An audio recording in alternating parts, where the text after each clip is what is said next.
पुरुषोत्तम भगवान की जय, पुरुषोत्तम मास की जय। अभी तक हम आप सभी को पुरुषोत्तम महात्म्य जो कथा सुना रहे हैं उसका 8 अध्याय कंप्लीट कर चुके हैं।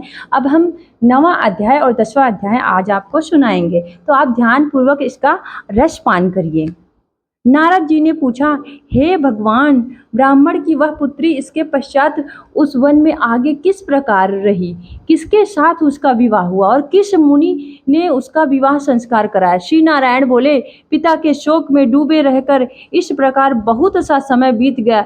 एक समय सहसा ही उस वन में महाक्रोधी दुर्वासा ऋषि उसके निवास पर आ पधारे और उसकी यह दीन दशा देखी। उनका सिर महादेव शंकर की भांति जटाओं से ढका था। श्री कृष्ण अर्जुन से बोले, हे दुर्वासा, वही ऋषि हैं जिन्होंने तुम्हारी माता की पूजा से प्रसन्न होकर उन्हें देव आवाहन शक्ति प्रदान की थी। एक बार रुक्मिणी के साथ जाते समय मैंने उन्हें रथ में बिठा लिया था। मार्ग में दोनों को प्यास ने सताया। रुक्मिणी ने अपने सूखे अधरों और तालू को दिखाकर मुझे जल लाने को कहा। हेतु पादाघात करता हुआ चला और प्रिया के प्रेम में निमग्न हो उसे भोगवतीपुरी ले गया। वह रुक्मिणी ने तृषा प्यास को शांत किया। महर्षि दुर्वासा का तत्क्षण क्रोध हुआ और प्रलाग्नि की भांति उठकर उन्होंने श्राप दिया, हे कृष्ण, तुम सदा अपनी प्रिया के प्रेम में निमग्न रहते हो। तुमने उसके ही कारण मेरा तिरस्कार किया और वह अपनी श्रेष्ठता दिखाकर पानी पीती है, अतः तुम दोनों का वियोग होगा।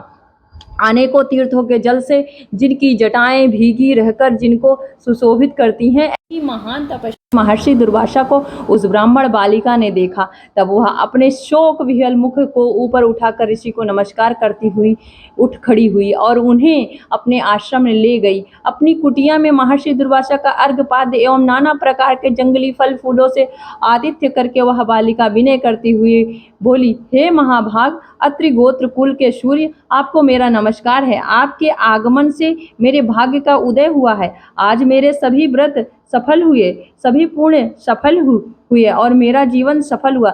ऐसे वचन कहकर वह बाला मौन हो गई। आतिथ्य से संतुष्ट और प्रसन्न महर्षि दुर्वासा उस कन्या से बोले, हे पुत्री, तुझको धन्य है, तुमने पितृकुल का उद्धार किया है। यह मेधावी ऋषि की श्रेष्ठ तपस्या का ही परिणाम है। मैं कैलाश से तेरी धर्मशीलता जानने के निमित्त ही आया हूँ। अब मैं जल्द ही बद्री का आश्रम पहुंचूंगा। वहां श्री बद्री नारायण के दर्शनों की इच्छा से जा रहा हूँ। महर्षि दुर्वासा को संतुष्ट एवं प्रसन्न देखकर ब्राह्मण वाला कहने लगी, हे ऋषि राज, आपके दर्शन पाकर मेरा दुख का सागर सूख गया। भविष्य में भी मुझे अपने शुभ की संभावना दिखलाई देती है। हे कृपालु, क्या आप इसके विषय में नहीं जानते? कृपा करके इस अग्नि से मुझे बचाइए। हे तपस्वी, शीघ्र ही मुझे उचित उपाय बताओ। मुझसे विवाह करने की कोई भी इच्छा नहीं करता, इससे तो मैं शूद्रा हो जाऊंगी। इसी भय से मैं सो नहीं पाती, भोजन की इच्छा नहीं होती। हे मुनिराज, अब तो मृत्यु के अतिरिक्त और कोई मार्ग नहीं सूझता। इति श्री पुरुषोत्तम श्री महात्मने दुर्वासा आवागमन नाम अध्याय 9वां अध्याय संपूर्ण। इस प्रकार से यह 9वां अध्याय संपूर्ण हुआ। अब हम 10वां अध्याय प्रारंभ करते हैं, आगे की कथा सुनते हैं। 10वां अध्याय। ऋषियों ने विनय पूर्वक सूत जी से कहा, हे तपोनिधि, उन महाक्रोधी और परम तपस्वी मुनि दुर्वासा जी ने उस ब्राह्मण कन्या से क्या कहा, वह सब हमें सुनाइए। सूत जी ने कहा, कृपालु मेधावी ऋषि ने ब्राह्मण पुत्री के दुख निवारणार्थ जो कहा वह इस प्रकार है। महर्षि दुर्वासा ने कहा, हे सुंदरी, बहुत गुप्त बात कहता हूँ, ध्यान पूर्वक सुनो। हे सुबह, अब आने वाला 3रा महीना पुरुषोत्तम मास है।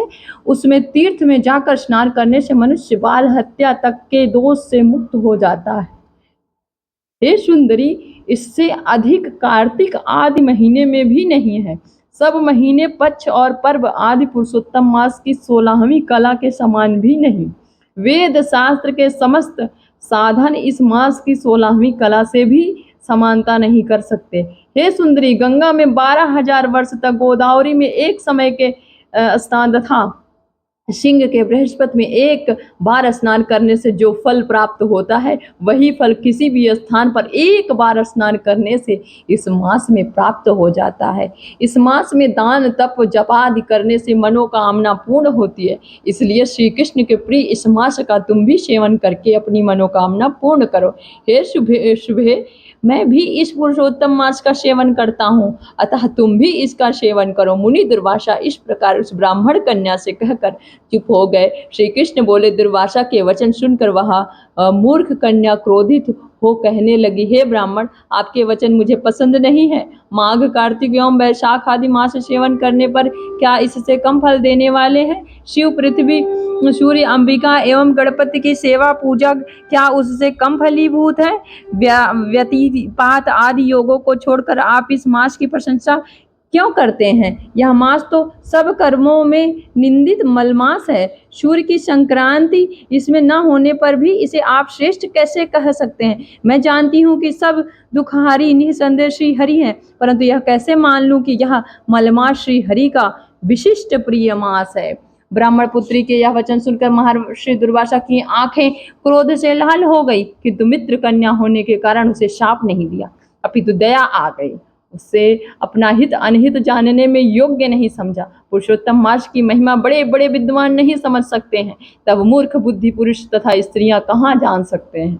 यह बाला पित्रहीना कुमारी है, दुख के कारण तप रही है, मेरा शाप कैसे सह सकेगी? इस प्रकार विचार कर क्रोध दूर करके मुनि दुर्वासा बोले, हे बाले, तुम मेरे मित्र की बेटी हो, इसलिए मैं तुझ पर क्रोध नहीं कर रहा हूँ। तुम जैसा चाहो वैसा करो, और मैं जो तुम्हारा भविष्य कहता हूँ वह सुनो। तुमने पुरुषोत्तम मास का जो निरादर किया है, उसका दंड इस जन्म में अथवा दूसरे जन्म में अवश्य प्राप्त होगा। मैं तो बद्रिका आश्रम जा रहा हूँ, तुम्हारा कल्याण हो, मेरा समय नष्ट ना हो होनहार शुभाशुभ को कौन मिटा सकता है? इतना कहकर दुर्वासा मुनि वहां से उसी समय चले गए, और वह कन्या पुरुषोत्तम मास की बुराई करने के कारण तेजहीन हो गई। तब बहुत देर तक कन्या ने सोच विचार कर शीघ्र प्रसन्न होने वाले भगवान शिवजी को प्रसन्न करने का निश्चय किया। यह निश्चय करके मेधावी की पुत्री ने उम्र तपस्या करने का विचार किया। सूत जी बोले, इस तरह उसने महामुनि के वचन का निरादर किया और बहुत फल देने वाले लक्ष्मीपति एवं सावित्री, ब्रह्मा आदि का पूजन त्याग केवल पार्वती पति शंकर जी की आराधना करने लगी। इत श्री पुरुषोत्तम मास महात्मने कुमारी शिवाराधनोदो गो नाम 10वां अध्याय समाप्तम। इस प्रकार यह 10वां अध्याय संपूर्ण हुआ। पुरुषोत्तम मास की जय, पुरुषोत्तम भगवान की जय। नमः पार्वती पतये, हर हर महादेव।